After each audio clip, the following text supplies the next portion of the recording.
Eh bien, voilà, c'est parti donc pour l'édition numéro 15.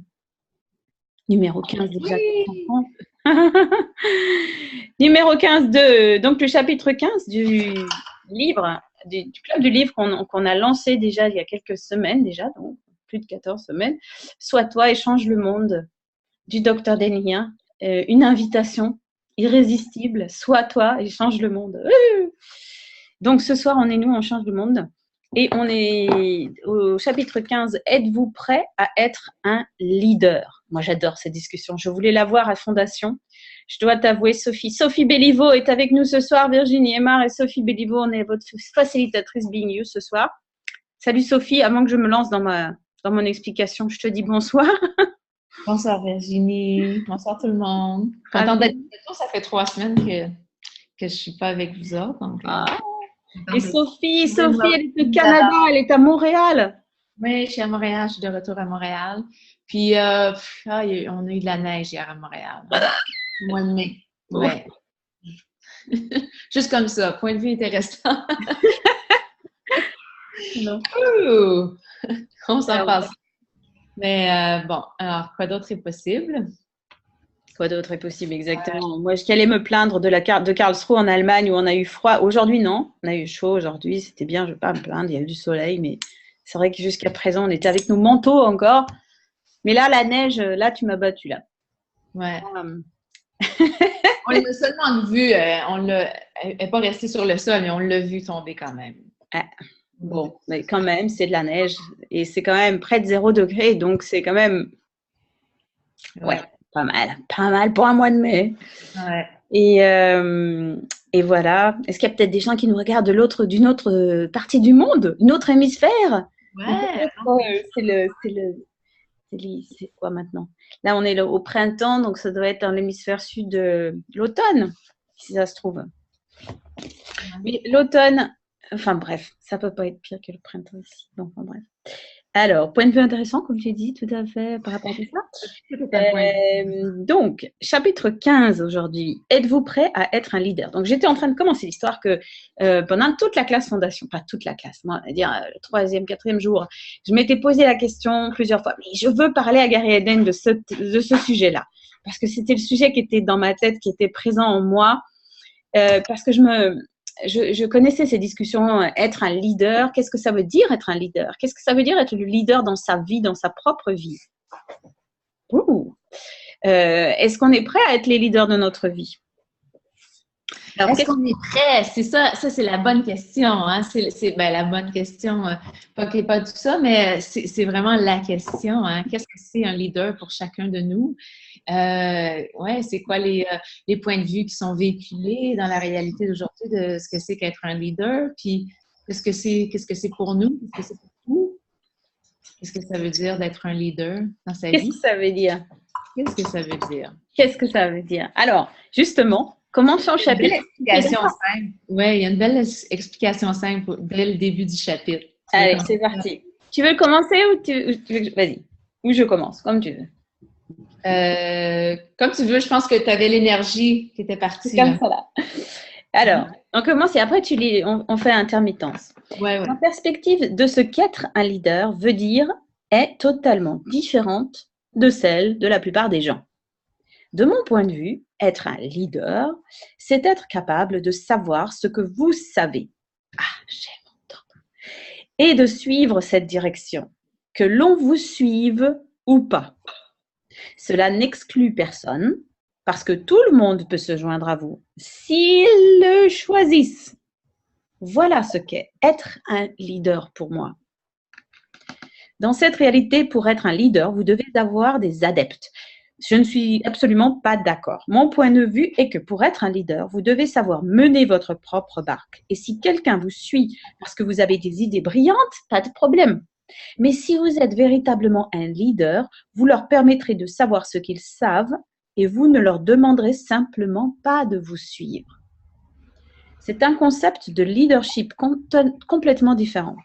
Pour moi, c'est ce qui est requis si nous devons changer de voie sur cette planète maintenant. Être un leader, c'est être prêt à accéder à ce que vous savez et à aller dans ce sens. C'est aussi simple que cela. C'est avoir suffisamment confiance en vous et en votre savoir, même si ce savoir ne correspond pas au point de vue des autres. C'est puissant quand même, hein? Ouh! Wow. Moi, j'avais besoin d'entendre ça encore. Ouais. Oui, c'est puissant quand même parce que moi, quand je réalisais le chapitre, que c'est vraiment, puis il parle de comment c'est important, c'est là où on est rendu, puis c'est vraiment important parce que c'est de reconnaître à quel point tout le monde est différent, puis si tout le monde choisit de savoir ce qu'il sait, puis on devient ça dans notre vie, toutes les différences qu'on présente et qu'on offre, tout ce qu'on offre à la planète et au monde, c'est comme avoir un grand menu de choix de ce qui est possible, ce qu'on pensait pas être possible, parce qu'on a tous des différences, on est tous uniques, on a toutes des idées différentes, on a toutes des façons d'être différentes. Donc, moi, c'est ça que ça m'évoque. Ça m'évoque une espèce d'énergie de « Ah, mais regarde tous les choix qu'on a maintenant, des choses qu'on pensait pas être possibles avant, qui sont possibles parce qu'il y a une personne qui choisit d'être ça. » Et moi, j'aime beaucoup l'idée qu'on n'ait pas besoin d'avoir des adeptes, en fait. Que dans cette réalité, c'est vrai que c'est comme ça, que c'est ce que ça veut dire, être un leader, et qu'on a besoin de convaincre, on a besoin de pousser, en fait, les gens à venir vers nous. Il y a une énergie de force là-dedans, une énergie dure, quoi. Où il y a une histoire de forcer la main, de forcer le terrain, de forcer tout. Et c'est pas l'énergie de l'invitation, c'est pas l'énergie de la possibilité, c'est pas l'énergie de chacun est dans son savoir, chacun sait, mais le fait de, comme tu l'as super bien dit là, le fait de savoir que tu sais et de suivre ça pour toi. Moi, si c'est pas ça, c'est quoi? C'est d'être quand même l'invitation à chaque instant que tu choisis ta voie, tu suis l'énergie, que tu es là pour toi. Même si personne ne te comprend, mais si toi, tu es vrai avec toi, que tu es présente avec toi, avec ce que tu vis, avec ce qui est là pour toi,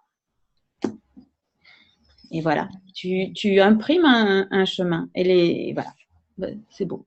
Qu'est-ce que tu penses? On continue la lecture, qu'est-ce que tu dis, toi? C'est un beau concept. Oui. Ouais.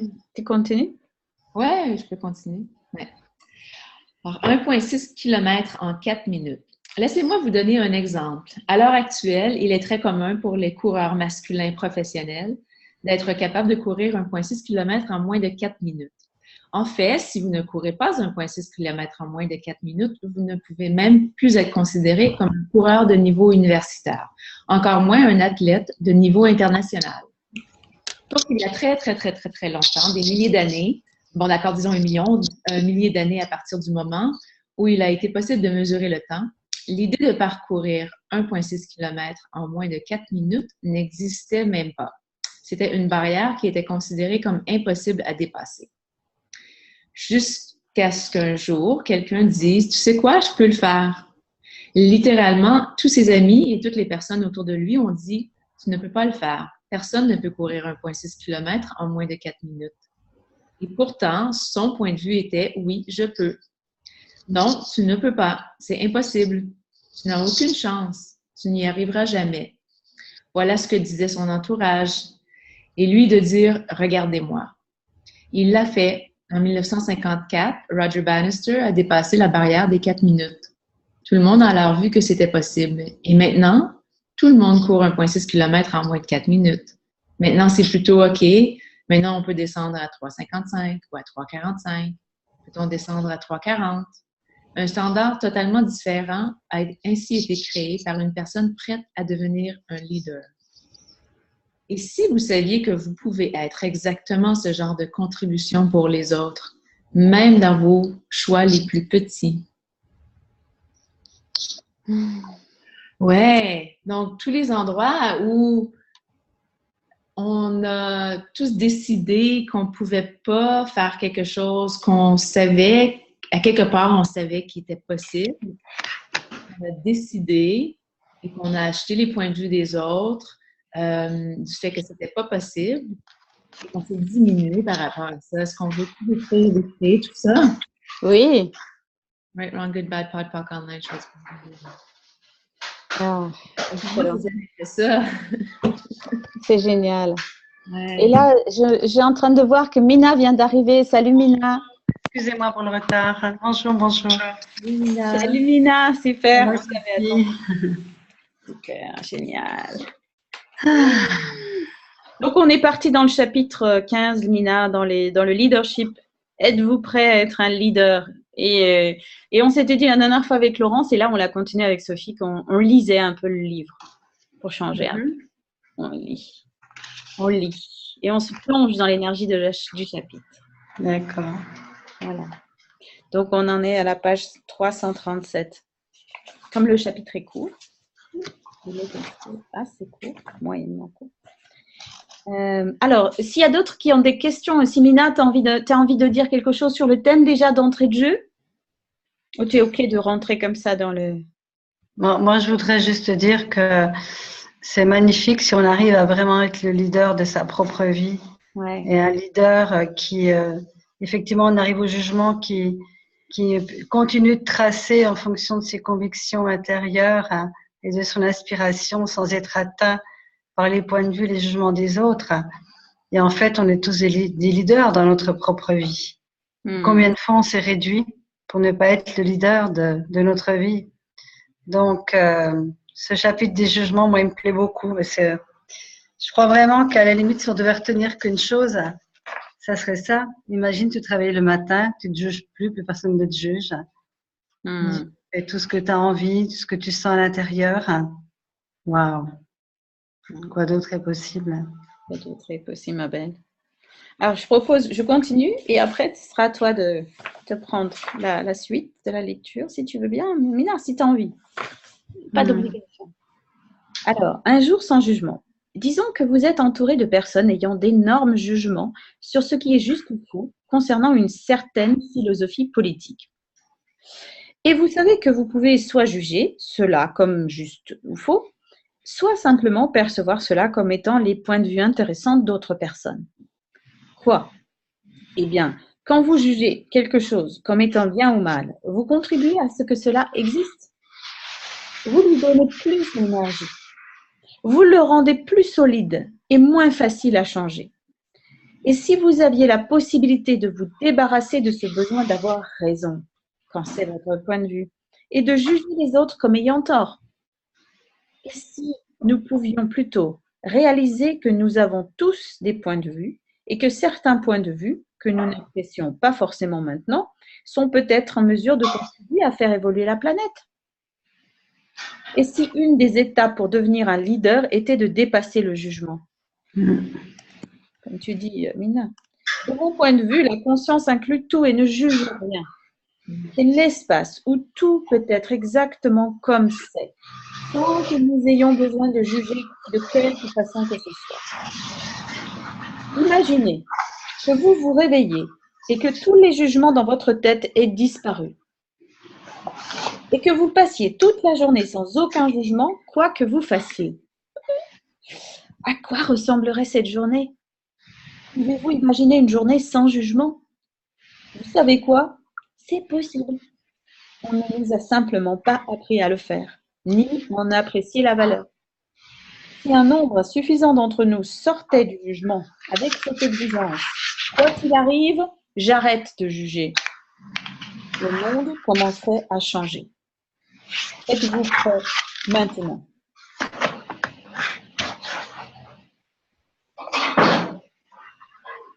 Moi, je suis prête. Êtes-vous prêts maintenant? C'est exactement ça. Êtes-vous prêts maintenant? Ceux qui nous écoutons là, qui sont en direct avec nous ce soir, est-ce que vous êtes prêts maintenant? Est-ce que vous pouvez imaginer une journée sans jugement? Pour vous, beaucoup de bruit. Nadina, il y avait beaucoup de bruit. J'ai regardé il faut que je vois. Je vous mets sous mode muet et vous prenez le micro en cliquant en bas à gauche de l'écran. Votre curseur, vous faites descendre le curseur et vous voyez le petit microphone. Alors, si vous êtes en mode muet, il est barré en rouge. Et si vous voulez prendre le micro, vous cliquez dessus et vous avez la possibilité de prendre la parole, ok? Donc, s'il y a du bruit, il faut que je coupe le micro. Okay.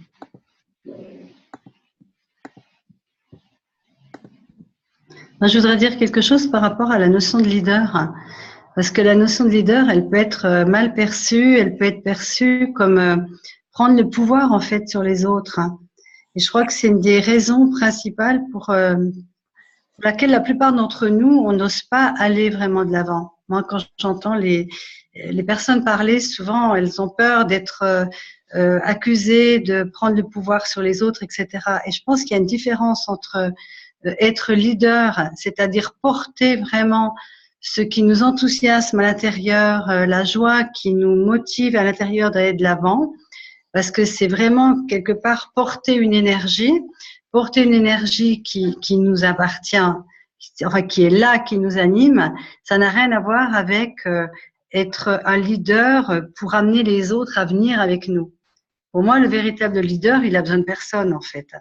Le véritable leader, il y va. S'il y a des personnes qui adhèrent ou qui adhèrent pas, ça changera rien à son action et à cette détermination. Et c'est ça, à mon avis, qui fait la différence. Et un jour, j'avais entendu quelqu'un qui disait, en fait, je veux pas prendre mon côté leader parce que j'ai peur de prendre la place des autres. Et en fait, quelqu'un avait répondu, c'est pas toi qui prends trop de place, c'est les autres qui prennent pas la leur.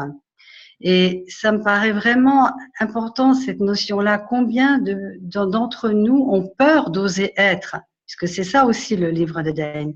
C'est sois toi et change le monde. Sois toi, même si le monde entier te juge, même si tes amis te jugent.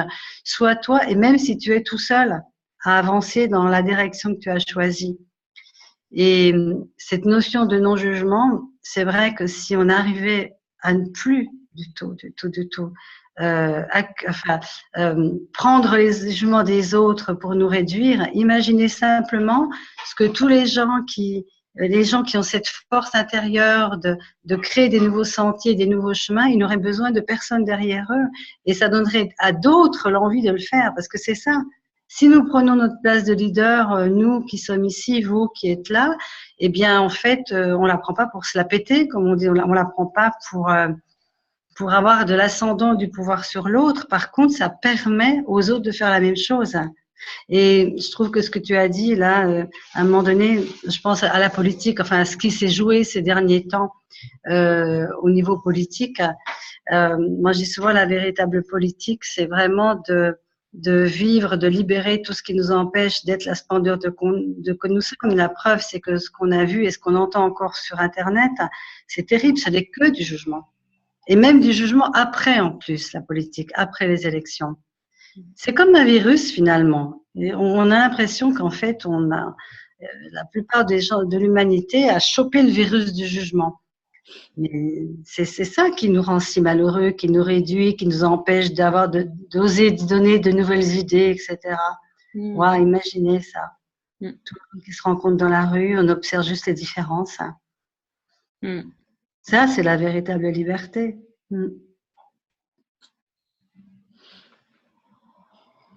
Alors, est-ce que tu aurais envie de lire la suite, Mina, ou tu veux qu'on continue? Comment tu voudrais faire? Moi, j'aime pas trop lire. Vous voulez lire, vous? J'ai du mal à lire, je me sens pas... Sophie, tu voudrais continuer? Page 338. Demander le changement. J'aime bien voir ça. Demander le changement, oui, puis ça vient... Ça vient juste là, bien après ce que vient de dire Mina. Oui, bien avec ce que Mina disait, parce que c'est vraiment, tu sais, avec tout ce qui se passe et tous les jugements qu'on voit et tout, ben, c'est vraiment encore plus, c'est là que c'est le plus important de voir comment nous, on peut être une invitation et juste en étant nous, en étant l'énergie de ça à travers, parmi tous ces jugements-là, qu'est-ce qu'on peut contribuer juste en étant le leader de notre vie, puis en étant cette énergie-là. Ouais. Alors, demander le changement. Laissez-moi résumer. La première étape pour être un leader conscient, c'est de vous faire confiance et de suivre votre savoir. La deuxième étape, c'est d'arrêter de vous juger ou de juger qui que ce soit ou quoi que ce soit. Parce qu'alors, vous pouvez vraiment être présent avec tout et sans aucun point de vue. La troisième étape, c'est de commencer à poser des questions dans votre vie. Donc, comment ça marche? Quand vous voyez quelque chose comme la marée noire dans le golfe du Mexique en 2010, ce que j'ai entendu de la plupart des gens, c'était « c'est une telle catastrophe, c'est une chose si terrible, c'est une telle catastrophe, c'est une chose si terrible, c'est une telle catastrophe, c'est une chose si terrible ». Je demandais aux gens qui étaient suffisamment ouverts pour l'entendre, c'était « vous êtes conscient qu'en ayant continuellement ce point de vue, vous créez plus de catastrophes? Parce que votre énergie, votre point de vue fixe contribue à créer cela. » Qu'est-ce que la science nous apprend? Quand nous observons une molécule, nous la changeons. La raison pour laquelle nous la transformons est que nous avons le point de vue que nous lui imposons.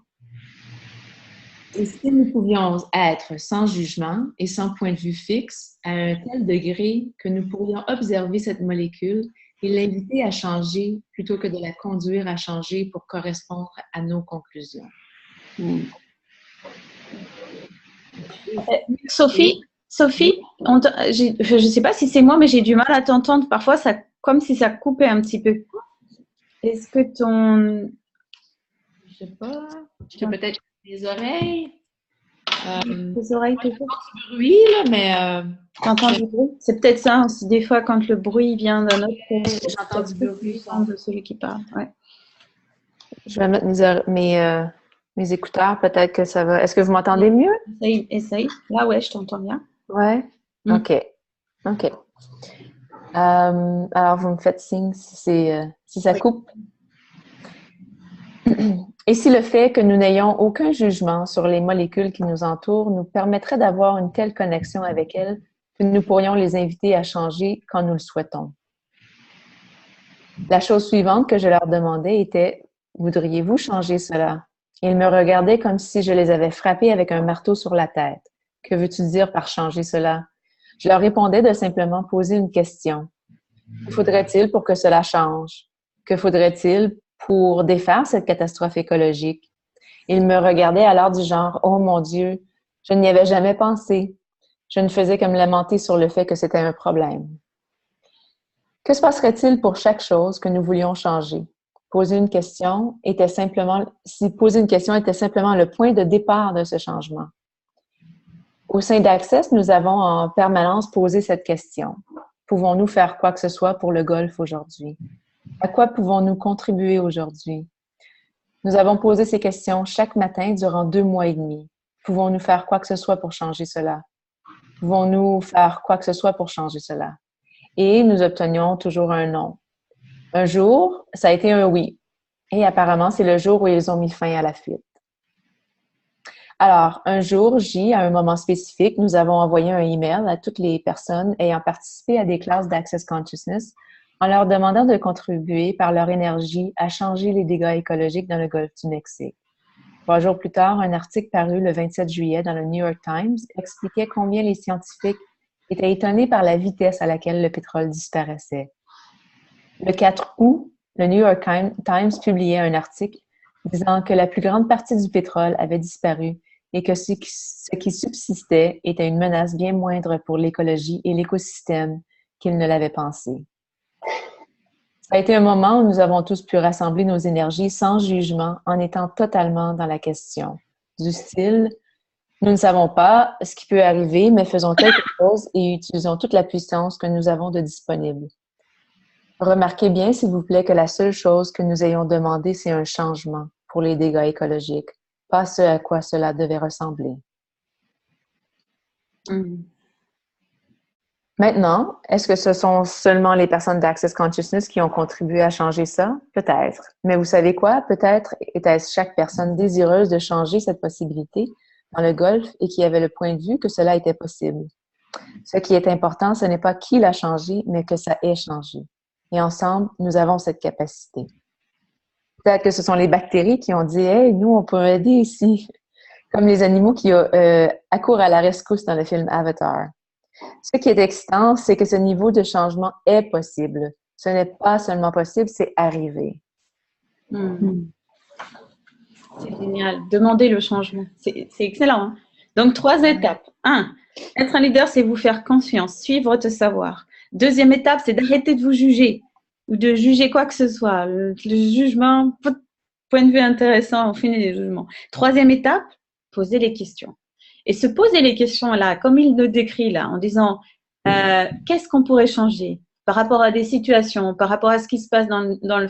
Moi, je le remarque dans ce genre de questions, ce questionnement en fait, ce mode de questionnement, c'est quelque chose qui est arrivé très fort dans ma vie par le biais d'Access et l'entraînement à changer à amener cette façon d'être dans la vie. Moi, je vois par exemple dans le cadre de mon travail, c'est quelque chose qui change complètement parce que les gens qui vont se lamenter sur des choses qui sont pas correctement, qui sont pas comme pourraient être optimum ou je sais pas quoi. Le fait de se placer en tant que OK, qu'est-ce qu'il faudrait pour changer cela? Rien qu'en posant cette question-là, on est dans un leadership en fait, puisqu'on est dans amener la possibilité du changement là où tout le monde se met en arrière, se dit voilà, il y a une sorte d'abandon en fait dans la non-question. C'est comme si on abandonnait quoi. C'est comme si on se laissait finalement emporter par les vagues quoi, si on reste dans la métaphore de la mer. Alors que là, il y a waouh, en se posant la question, on est présent, on est dans l'avant et on est dans la suggestion et dans la possibilité de la création nouvelle, quoi. Il y a quelque chose de très fort dans cette façon d'entrer comme ça. Oui, on est dans la question, on est dans la possibilité. Puis avant ça, juste d'être une énergie différente puis de ne pas juger. Tu sais, quand on est parmi, comme tu parles au bureau, puis quand tous les gens sont comme…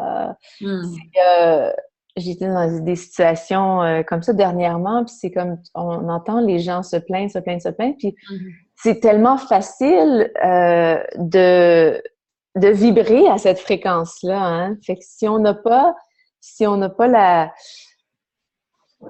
la confiance en soi, justement, de voir est-ce qu'il y a une autre possibilité ici, puis d'être cette possibilité différente-là, c'est facile quand même de vibrer à la même fréquence. Donc, juste de ne pas être dans le jugement de ces points de vue-là et de ne pas être dans le jugement de notre point de vue et de savoir qu'il y a une autre possibilité, c'est énorme, c'est énorme. Puis on n'a même pas besoin de pousser rien. On a juste besoin d'être. Ouais. Oui, pour moi, le côté leader dont parle Dane, c'est vraiment aller dans l'inconnu. C'est aller dans l'inconnu de toutes les possibilités qu'on ne sait pas qui existent. Parce qu'il y a une forme de leadership dont on parle des fois, mais qui pour moi ne me semble pas être du leadership, c'est quand on répète toujours la même chose. C'est un peu comme les entreprises, quand tu as une entreprise et que tu continues toujours de la faire fonctionner de la même manière, en fait, tu n'es pas le leader de ton entreprise.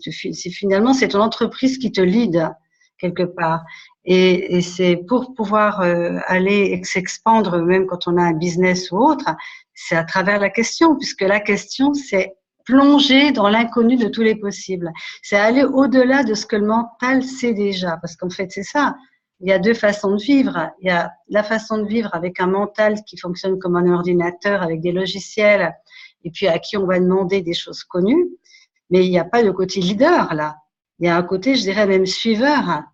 Et pour moi, le rôle du leader, si en tant soit peu qu'il puisse avoir un rôle, c'est vraiment quelqu'un qui est un aventurier. En fait, un leader, pour moi, c'est un aventurier. C'est un aventurier qui prend des chemins qu'il ne connaît pas, juste en posant des questions, comme vous le disiez. Et la question, elle nous amène, c'est un peu notre radar, c'est un peu notre boussole. En fait, on pose la question et tout d'un coup, avec le percevoir, le savoir, l'être et le recevoir, on va aller là, mais on ne sait même pas pourquoi on y va. Pour moi, le véritable leadership, c'est d'aller en fait là où on ne sait pas où on va. Ce qui paraît paradoxal, les gens peuvent même penser que c'est complètement débile, mais c'est justement là qu'il y a quelque chose de nouveau et de fort. Et l'exemple que vous avez donné là par rapport au golf, il y en a un qui ressemble et qui m'avait beaucoup marqué. Je ne sais plus à quelle époque, il y a eu un lac qui a été extrêmement pollué.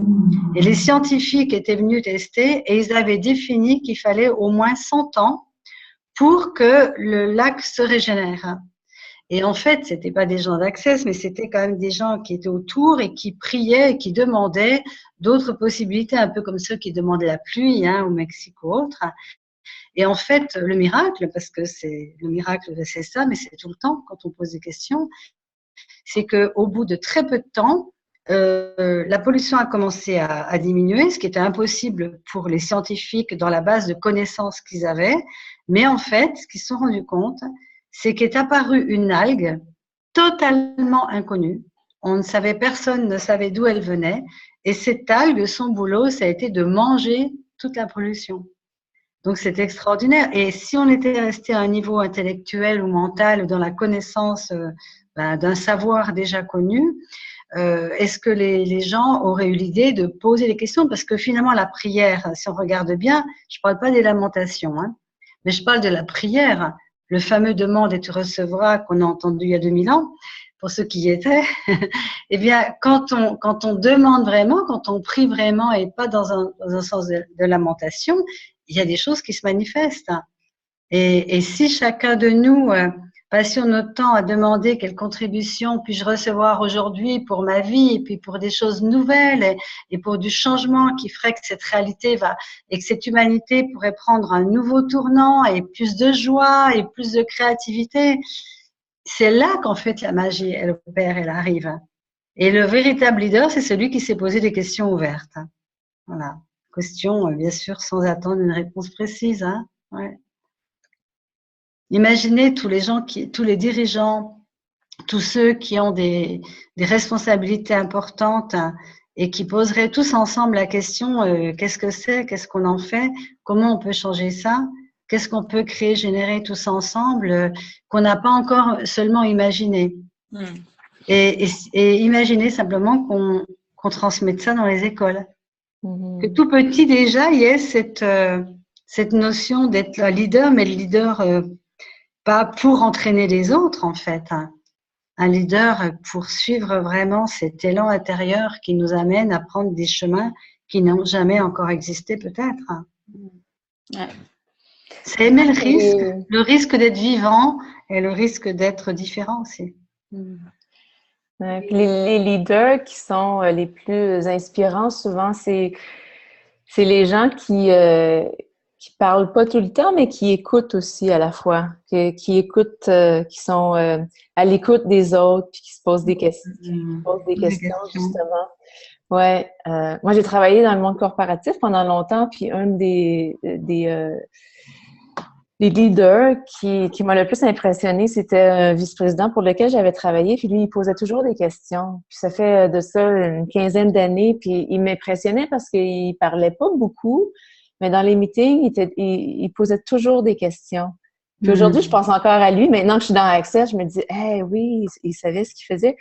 C'est lui, moi je travaillais au niveau des compagnies aériennes, puis c'est lui qui a commencé, vous connaissez toutes les alliances dans les compagnies aériennes, le Star Alliance et tout. C'est lui qui a commencé ça, donc une vingtaine d'années. Parce que c'était le genre qui posait des questions, donc il a créé quelque chose qui n'existait pas avant. Puis c'est rare, malheureusement, jusqu'à ce jour, là, c'est rare dans les corporations, mais c'est ces gens-là qui sont les plus inspirants parce que ils n'imposent rien et des fois, c'est les plus tranquilles aussi. Ouais. Ils n'ont pas d'idée fixe, en fait. Non. Rien à imposer et à prouver. Ouais, c'est ça. Alors, rien à prouver, c'est ça. Justement, en parlant d'écoute, là, je vois qu'il y a pas mal de commentaires dans le chat de ce soir et donc j'aimerais inviter les personnes qui ont envie de partager des choses avec nous, ou des questions, ou par rapport à ce qu'on a évoqué là sur le leadership. Peut-être que finalement j'ai fait un plan puis je change le plan. Peut-être qu'on laisse une partie de la lecture pour après, parce que là j'ai envie d'écouter les gens. Et alors je vois Cathy a écrit oui, je suis prête, j'ai même essayé à mon niveau de suivre cela dans mon travail. Donc quand on parlait de fait d'avancer sur son chemin, et Cela m'a amené à quitter mon poste. Les gens autour de moi n'ont pas accepté ma façon d'être qui les a dérangés. Moi, j'aurais bien aimé avoir un peu plus d'informations là de Cathy, si tu as envie de nous partager quelque chose. Qu'est-ce qui t'a fait sentir que ta décision là, c'était justement d'être le leader dans ta vie, peut-être?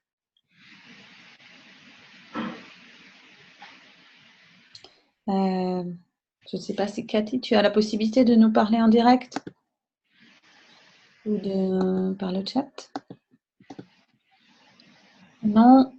Aussi à Evelyne qui a dit « Je ressens le fait d'être leader comme une énergie qui part de moi et qui me fait avancer. » Jean-François nous dit « Leader ou novateur ?» Donc, s'il y en a qui veulent prendre la parole, là, c'est le moment. Cathy, Evelyne, Jackie, Jean-François. Moi, je ressens bien ce que dit Jean-François sur la notion de leader innovateur, parce que dans l'esprit quand même de Dane et de Sois toi et change le monde et puis d'Access, pour moi, ça veut dire ça, leader. C'est innover, comme vous venez de le dire, Virginie et Sophie, en posant des questions. Donc peut-être la définition du mot leader, je disais au départ, c'était pas toujours bien perçu parce qu'on imagine le leader vraiment comme étant quelqu'un qui dirige les autres en fait et qui est au-dessus des autres. Mais là, dans le cadre du sujet d'aujourd'hui, moi je dirais c'est l'inverse.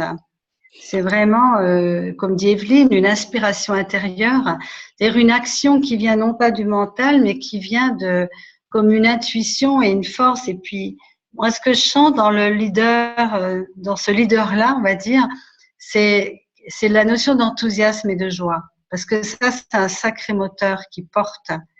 Et souvent, quand on pose des questions et qu'on reçoit une synchronicité, souvent il y a une certitude intérieure de joie, comme ah oui, c'est ça en fait, il y a quelque chose. Et ce moment-là, ça, il n'y a rien qui peut nous arrêter en fait. La seule chose qui pourrait arrêter, c'est le mental ou les jugements. Mais quand tu es dans l'enthousiasme et dans la joie, souvent tu les perçois même pas en fait.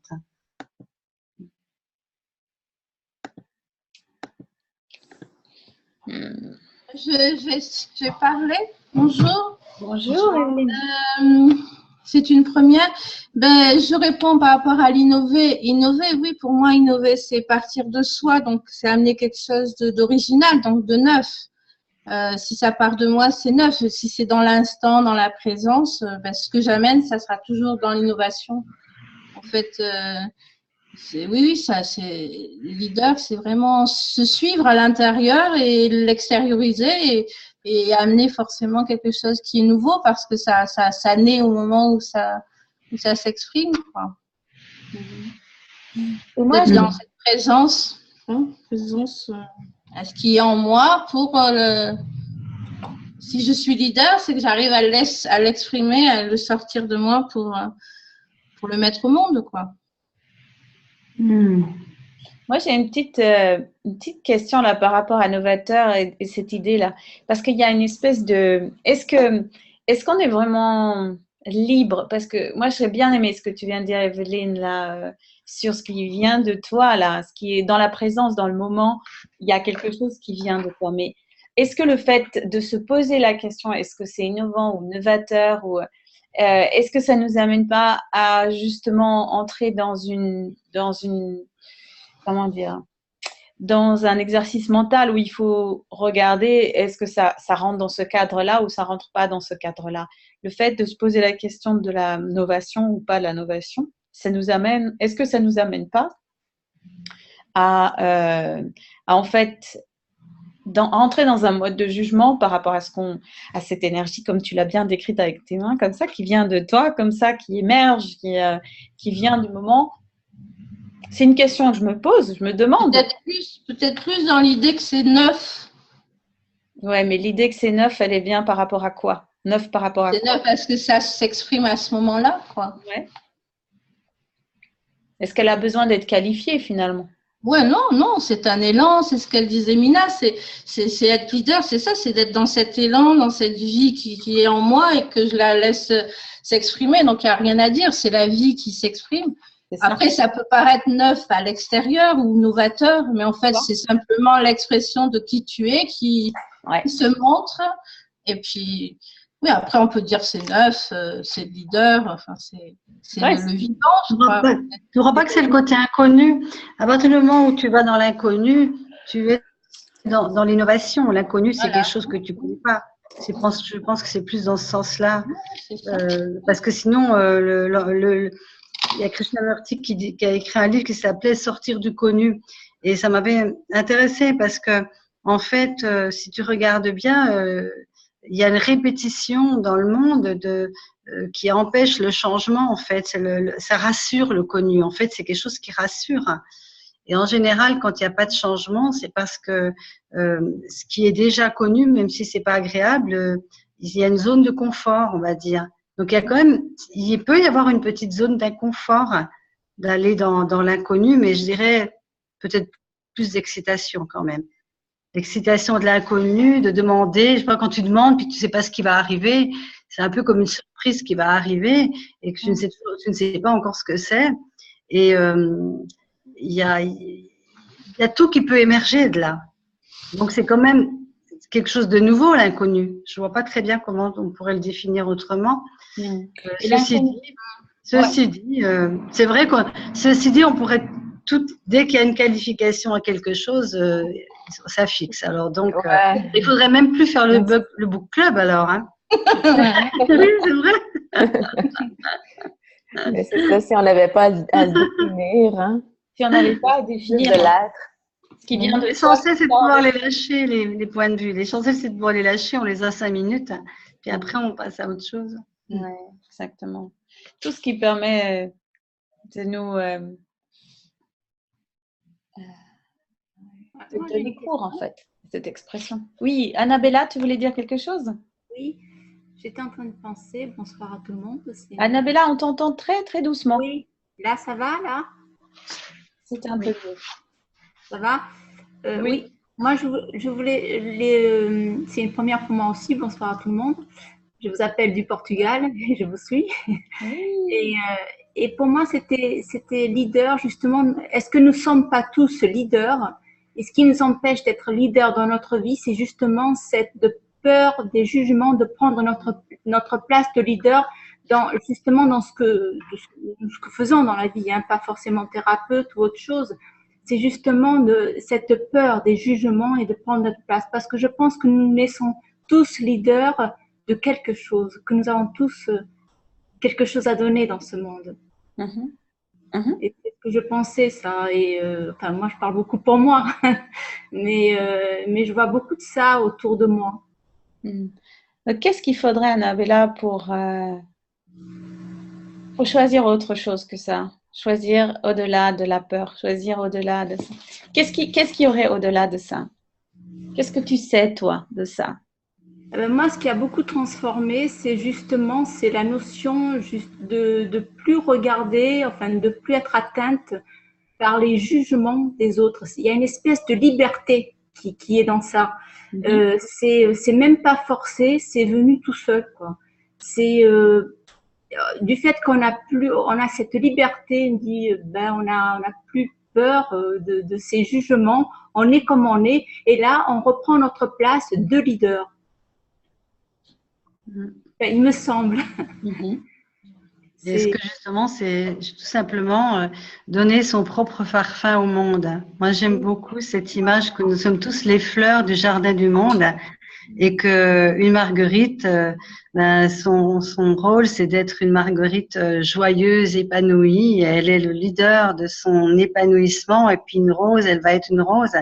Et que être leader, justement, c'est être soi dans sa plus magnifique expression et que c'est jamais regarder à côté, regarder comment l'autre lui est.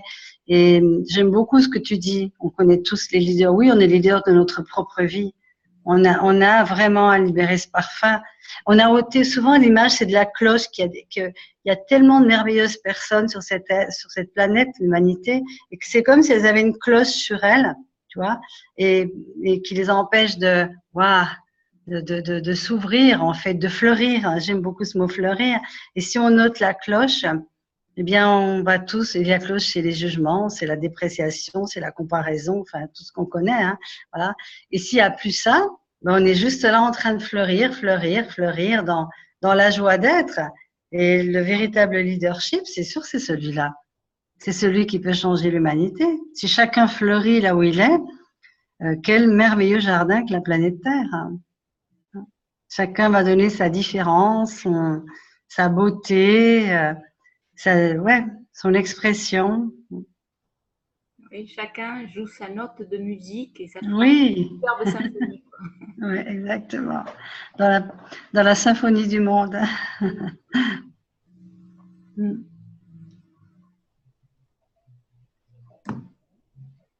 C'est vrai qu'on imagine un orchestre. J'aime bien cette notion d'un orchestre. Et quand on regarde les immenses orchestres philharmoniques qui donnent quelque chose de tellement merveilleux, tu vois toutes ces êtres ensemble qui jouent des instruments différents, et quand ils sont en train de jouer et ils s'occupent pas du voisin, comment ils jouent, ils donnent le meilleur d'eux-mêmes, de tout ce qu'ils aiment dans la joie, et ça donne un résultat absolument fabuleux, et chacun a sa place, il n'y a pas une petite place.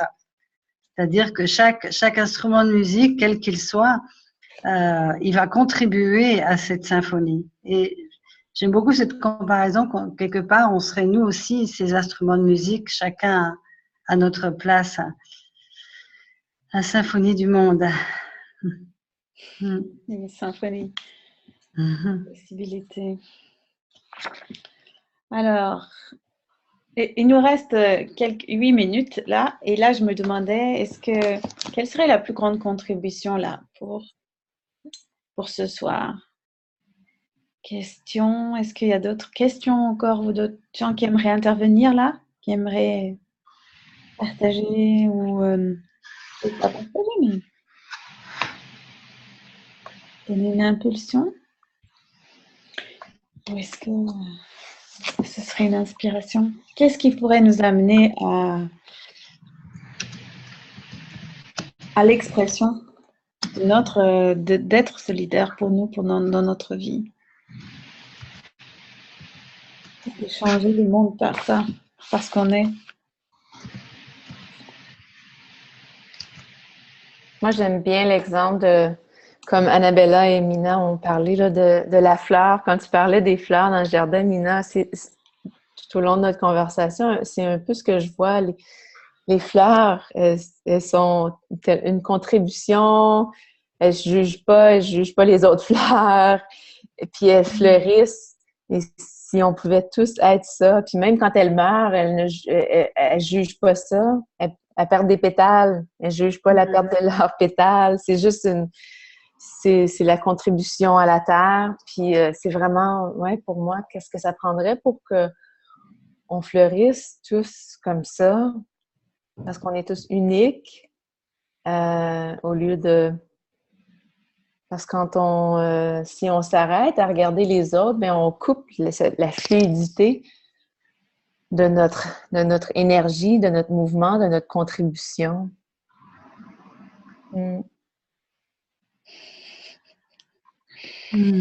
Alors, Cathy, dans le chat, nous dit, moi je reprends un peu ce qui... Pour moi, c'est la lecture des mémoires d'Adrien de Yourcenar qui m'a toujours guidée.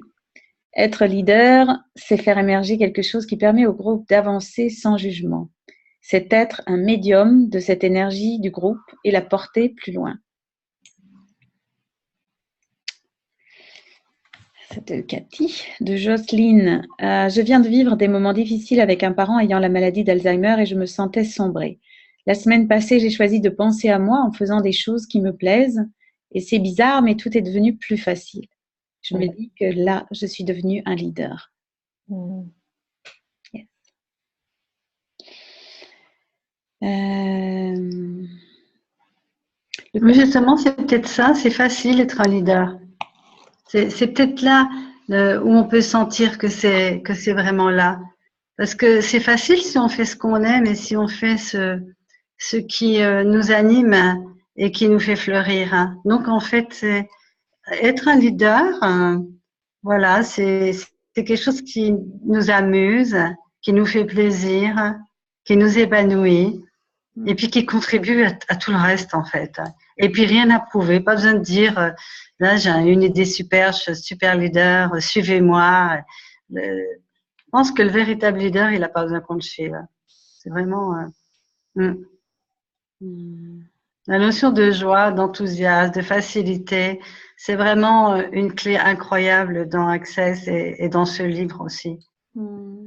J'ai encore eu des témoignages là cette semaine où j'animais un stage et je voyais à quel point ce livre est une contribution en fait, alors différemment suivant les chapitres.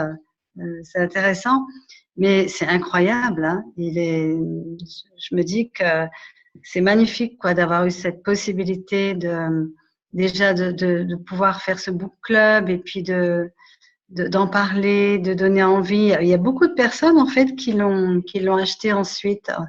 Et Dane nous a fait vraiment un sacré cadeau parce que la façon aussi dont il écrit, avec les exemples, avec sa vulnérabilité aussi, justement, il se met pas au-dessus, il raconte aussi ses moments de vulnérabilité. Pour moi, c'est la vie, c'est ça quoi. Le leader, il peut s'écrouler aussi, hein, il peut être voilà, c'est pas être toujours le top, toujours happy, toujours invincible. C'est aussi des moments, voilà, d'ouverture, d'accueil, de laisser être. Il y a quelque chose, je trouve, qui est pas dans la force en fait. Voilà, comme on pourrait l'imaginer quand on parle de leader dans le sens que beaucoup de gens l'entendent. Il peut y avoir une douceur, une grande douceur. Chose de voilà qui va de soi.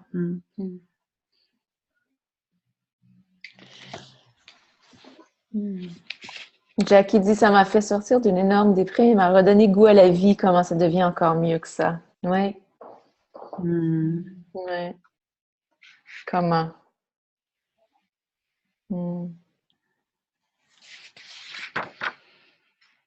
Alors, est-ce qu'il y a quelqu'un qui voudrait réagir sur la phrase de Cathy? Cathy qui demande un éclaircissement sur le passage sur les mines, qui est page 342.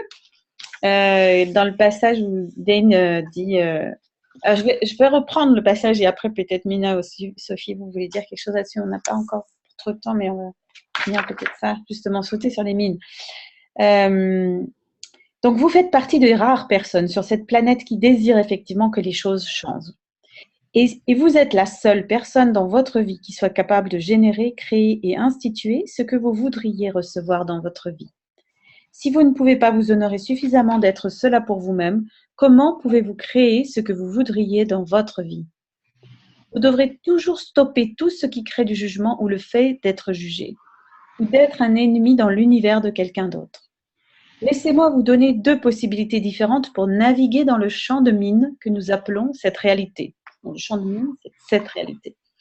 Vous pouvez continuer le truc d'avancer à petits pas dans la vie en essayant d'éviter de vous placer sur la mine que quelqu'un d'autre a posée, en évitant de vous faire des ennemis, en adoptant des points de vue limités des autres, et puis boum, un jour, vous mettrez le pied au mauvais endroit et vous exploserez. Douloureusement, encore et encore. Chaque fois que vous essayerez de marcher sur la pointe des pieds autour des jugements des autres. Maintenant, imaginez qu'une autre façon d'être dans le monde vous fasse dire « Oh, une mine !» et vous marchez volontiers dessus s'il est temps de la faire sauter. Alors que la mine explose autour de vous, vous remarquez simplement « Génial, c'était vraiment bruyant et extrêmement cool. Comment ça devient encore mieux que ça ?» Et vous n'explosez pas, vous n'êtes pas détruit. Vous pouvez avancer dans la vie en marchant sur autant de mines qu'il est nécessaire de marcher pour changer la face du monde. Et si cette mine facilite l'accès à la conscience, sautez dessus, allez-y, faites-le. Vous devenez une énergie d'être qui ne s'excuse pas d'être elle-même. C'est un peu comme me voilà. Tout ce qui ne permet pas à cela d'apparaître, allez vous le détruire, le décréer, s'il vous plaît. Right, wrong, good, bad, but poker, 9 shots, poison, beyond.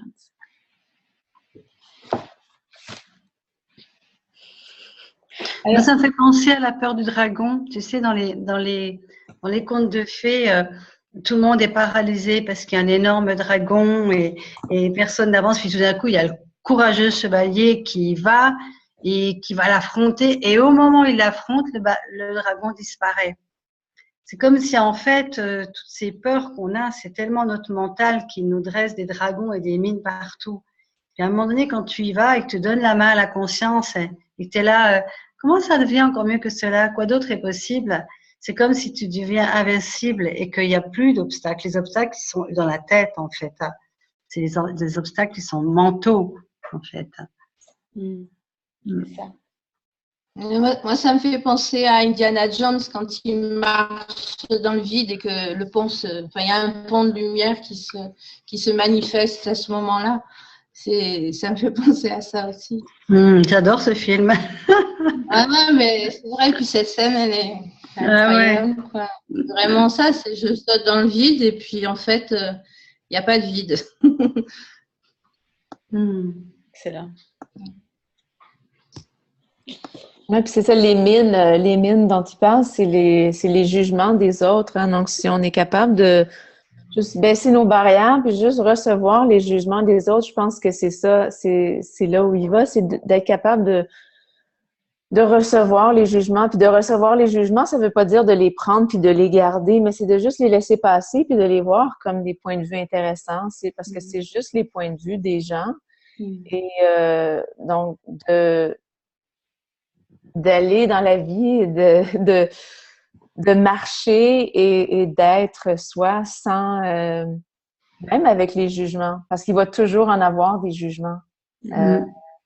Ben, pour un moment, en tout cas, on est là pour changer ça. Et qu'est-ce que ça prendrait pour qu'il y en ait moins? Mais pour le moment, il y en a beaucoup. Mais qu'est-ce que ça prendrait pour qu'on ne soit pas affecté avec tout ça? Puis c'est de les voir comme des points de vue intéressants. Puis je pense que c'est de ça dont il parle. Puis oui, Cathy, tu dis je préfère les éviter. C'est ce qu'on a tendance à faire. Puis quand on les évite, bien, on a tendance à monter nos barrières. Puis quand on a nos barrières d'élever, on est moins soi-même. Donc, qu'est-ce que ça prendrait pour juste baisser les barrières? Puis on perd de l'argent. Ouais, on perd de l'argent, beaucoup. Ouais. Merci les jugements. Je suis riche, encore. Ah oui. Ouais. C'est vraiment d'arriver à ce point-là puis de dire oui, merci pour ton point de vue, merci de penser à moi. Moi, je trouve ça extraordinaire, ce passage, d'accueillir les jugements et on gagne $5 000 et puis si on y résiste, on perd $10 000. Moi, ça a changé ma vie. Je crois que s'il y a une chose qui a bien changé dans ma vie dans Access, c'est cette prise de conscience-là que si je peux accueillir les jugements, je peux tout accueillir, je ferme plus rien.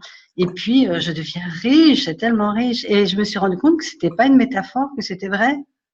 Parce que chaque fois qu'on refuse les jugements, on se réduit et on réduit notre talent, nos possibilités et on réduit toutes nos capacités. Et pour moi, au début, tout au début que je faisais fondation, il y a 4 ans, je voyais ça comme une métaphore. Je voyais pas ça comme une réalité tangible dans la matière, avoir de l'argent pour en avoir. Pour moi, c'était un peu comme une histoire qu'on raconte.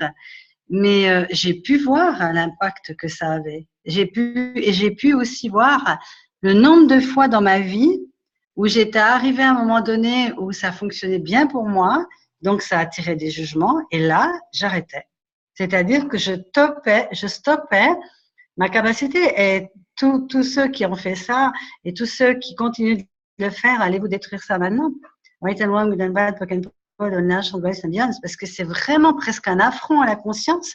Moi, j'ai vu ça comme un affront à la conscience quasiment, qui nous donne du talent, qui nous donne des capacités, mais parce qu'on a peur des jugements, allez hop, on arrête tout.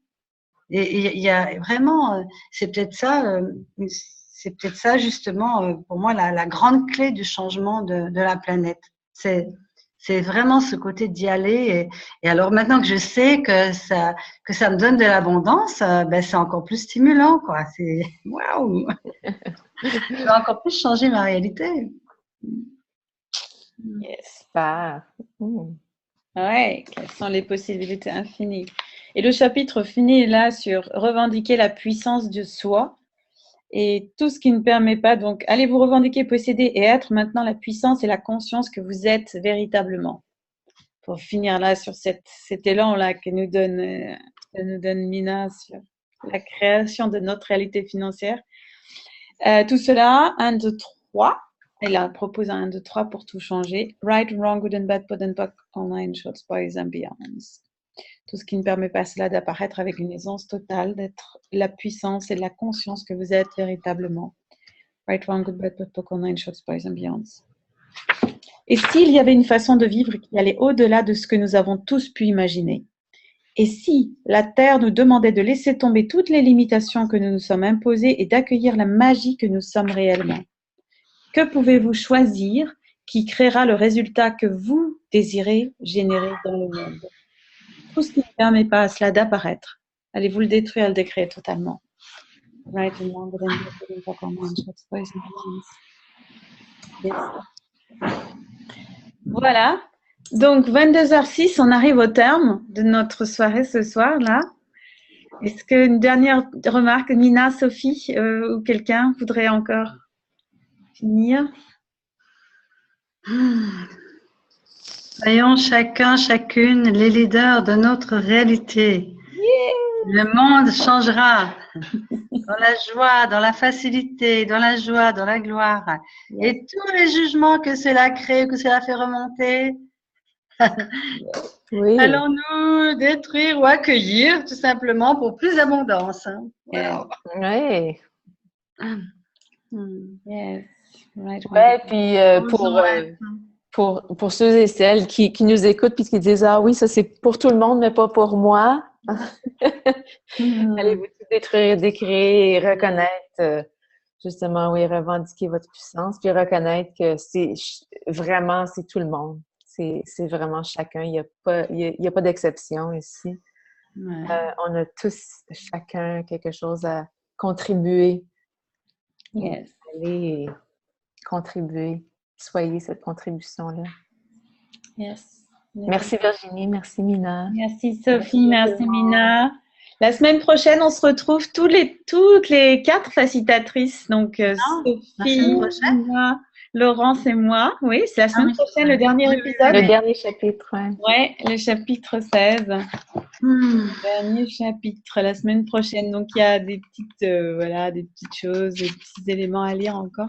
Donc, c'est le dernier. Donc, la fin et le commencement, en fait. Hein, c'est ça commence comme ça, le dernier, chapitre 16, le commencement. Et voilà, moi, je serai en direct de La Réunion la semaine prochaine, donc ce sera un peu plus tard pour moi. J'espère que je serai encore les yeux ouverts après une journée de fondation. Je vais faciliter là-bas. Et une possibilité aussi de suivre la classe Being You la semaine prochaine avec moi. Je serai donc à La Réunion. Pour ceux qui veulent venir, vous êtes les bienvenus. Ou ceux qui y sont, comment ça devient avec ça? Et Sophie et Mina, est-ce que vous avez des classes Being You bientôt là? On peut vous retrouver? Moi, ça sera à Sisteron fin août, voilà, en résidentiel, avec les bars et fondations. Enfin, c'est une semaine d'access, voilà. En tout cas, La Réunion va vibrer avec toi. Hein. Ils ont de la chance. Hein. Ouais. Et toi aussi, tu vas être bien là-bas, dis donc. Ouais, y aller. Comment ça devient mieux que cela? Ouais, comment ça devient mieux que ça? Et Sophie, toi, au Canada? Moi, j'ai une classe Being You le 3 juin, en anglais en fait, et le 3 juillet en français. Oui. Et puis, j'ai une classe de fondation ce week-end qui commence vendredi. Et tout ça à Montréal? À Montréal. Il faut qu'on aille à Montréal te voir, Sophie. Ouais. Yeah. Et en espérant que le printemps arrive. Oui. Un peu de douceur. Bon. Ouais. Gros bisous, les bon filles. voyage, Virginie. Au revoir à toutes et à tous. Bonsoir à tous et à toutes. Soyez heureux. Yes. Bonsoir. Bonne nuit. Bonne nuit. Ciao.